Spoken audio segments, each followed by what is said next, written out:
Our jobs, our careers, and our callings were meant to be a mode for you to forge a relationship with God. It's one of the modes that he uses for us to get to know him and to grow in relationship with him. As we explore this kind of temptation to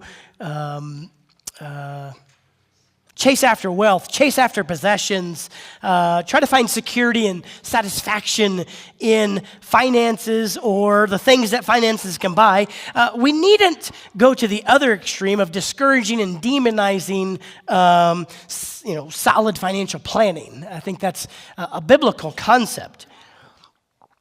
There are places in the Word of God that support and even expect that we do our best to plan ahead for meeting our own needs, meeting the needs of those under our care, and that we would plan well in life for these kind of things. I mean, just consider the proverb, Proverb 6, not in your notes. Go to the ant, you sluggard, consider its ways and be wise.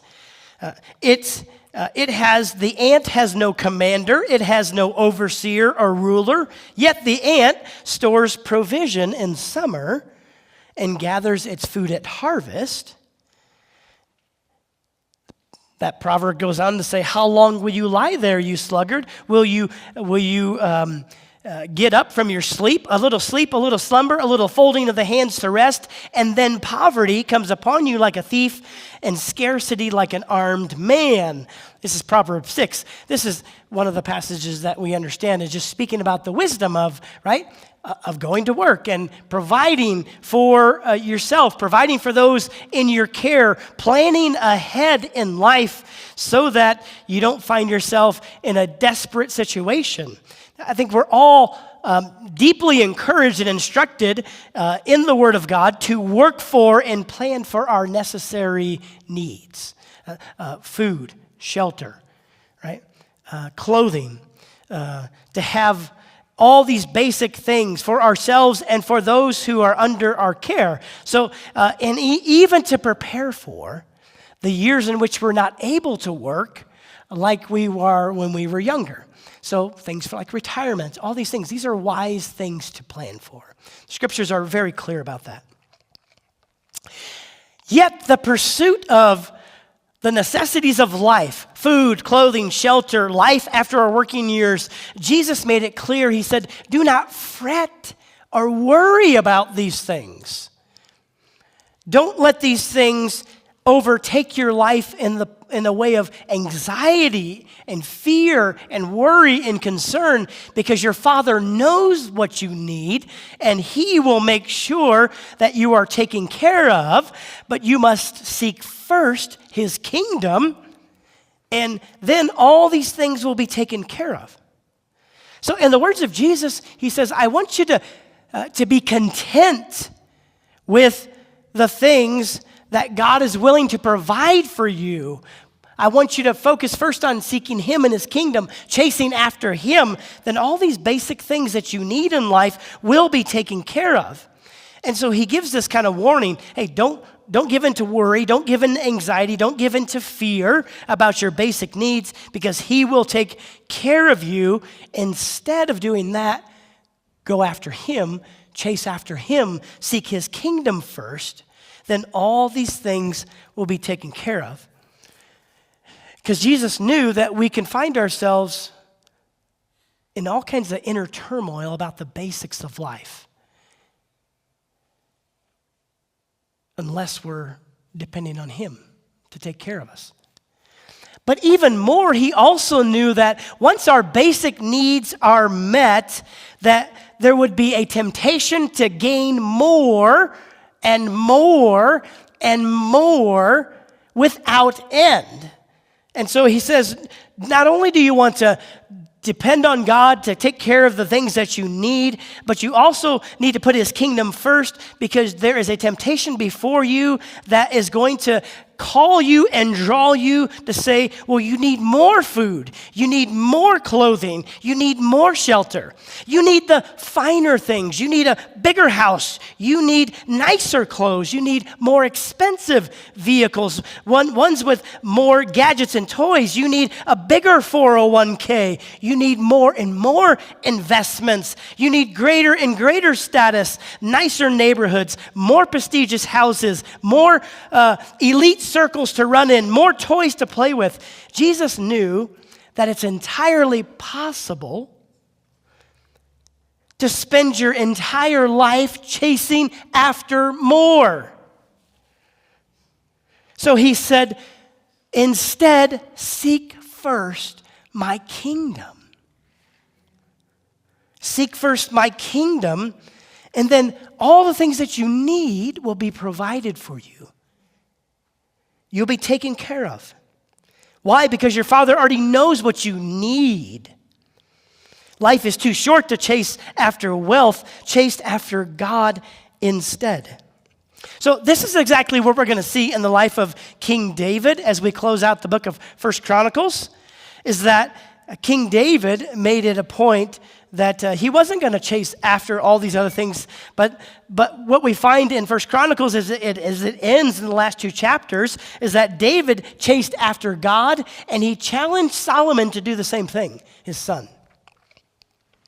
Now, if you know the story of Solomon, what you know is that the story of Solomon ends tragically. It ends sadly, the way that his life went. He didn't pursue God like his father David did. And I think it causes the words of David that we're going to look at today to hold even more weight to them, because David pleads with his son to chase after God like he did, instead of chasing after wealth, chasing after all these other things. And knowing the end of Solomon, how Solomon ends up looking more like Pharaoh than he looks like David at the end of his life, the description of him, they just holds a little more weight for the words of David we're going to hear today and challenging his son Solomon. So as we get into 1 Chronicles, David has come to the end of his life, right? In effect, he's in his day's version of hospice care. He's at the end of life care, and he's making some plans and preparations, and David in his final days, he's not focused on money or possessions or other things like that. David's focused on what matters most, those that he loves, his family, his friends, the moments that mattered in his life. And David's attention is focused on his God and who God has been to him as a friend, as a helper, as a strengthener, as somebody who forgave him for his greatest sins and worst moments.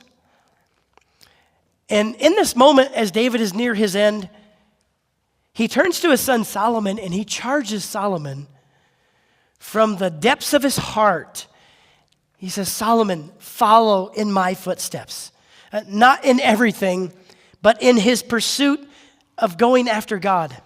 Listen in as David pleads with Solomon to chase after God. 1 Chronicles 28. David speaking, and Solomon, my son, learn to know the God of your ancestors intimately.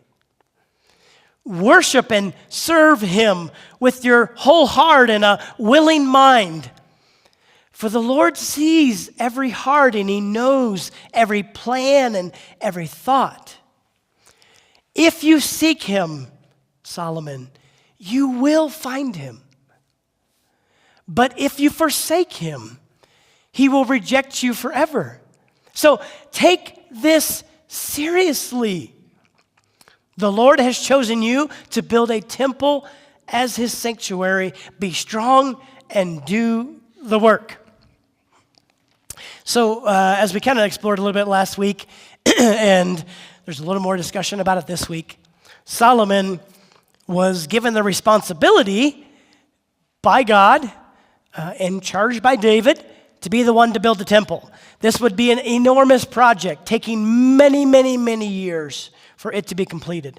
In fact, it was such a big project that it was almost overwhelming and somewhat impossible unless God made it happen.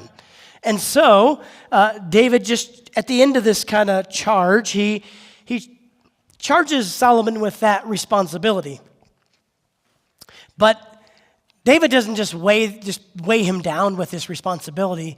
He goes on in these passages we're going to see here in just a moment, and he lets Solomon know, Solomon, this is a big responsibility, right? Embrace it, take it seriously, but you got to know that God is going to be the one who's actually going to make it happen. Like, he will see to it. He'll make sure it's carried out. So I know there's a lot of responsibility on your shoulders, and this is going to define your entire kingship, this building the temple. But God is going to be the one who's actually going to make it happen.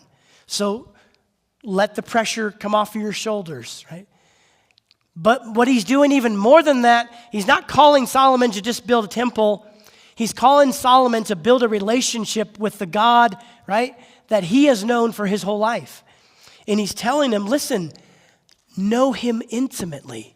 Get to know him. As you embrace this call to do this great work, do it with him. Don't just try to do it by yourself. He goes on in the end of chapter 28, the beginning of chapter 29, David continued, be strong and courageous and do the work. And then he gives them like the comfort to say, okay, you don't have to be the one to make it happen. God will do it. Don't be afraid or discouraged, for the Lord your God, my God, is with you. He will not fail you or forsake you. He will see to it that all the work, next slide, related to the temple of the Lord is finished correctly. There it is, right? God will make sure it happens. You just need to obey him. You need to do your part. And then David goes on to talk to a bunch of others, including some of the elders and leaders of Israel, and telling them the work ahead of him, Solomon, is enormous. And for the temple he will build is not for mere mortals. It is for the Lord God himself, and encourages them to, hey, help him out. Help him out wherever you can, because he's going to need the help to see this thing come to pass. So David is at the end of his life, and he's charging Solomon, his son, with the temple project. But he's telling him in the process, Solomon, it's only going to happen, it's only going to go well for the temple and for you as individually if you do this with God. Right? If you go after him, get to know him intimately, lean into him as you take on this work, this calling that's going to define your entire kingship. I'm calling you, David, to do it in unison with the Lord, to go after him as you build this temple. Lean into him, depend upon him, get to know him, take advantage of all that he's offering to you in this relationship between the two of you. Because God is not concerned as much about you building the temple as he is about you two getting to know each other and building a bond together. That's much more valuable to him. You know, for each one of us, our careers, our jobs, our callings,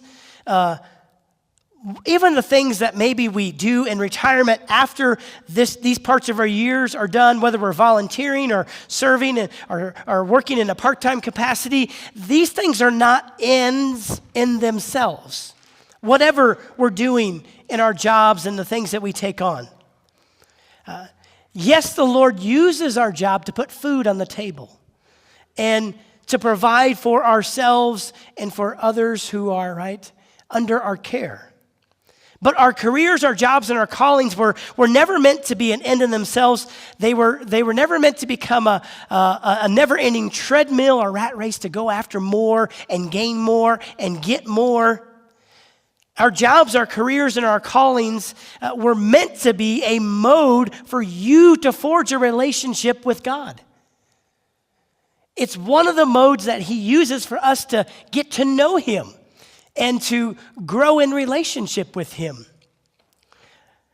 that as you carry out your job, your career, your calling, that you are leaning into Him for creativity. You're leaning into Him for help for something that is very difficult. You're leaning into Him for a way to navigate relationships with people in the job that are difficult. All of these things, that your job is just not an end in of itself, but it is a mode, it is a way of getting to know God.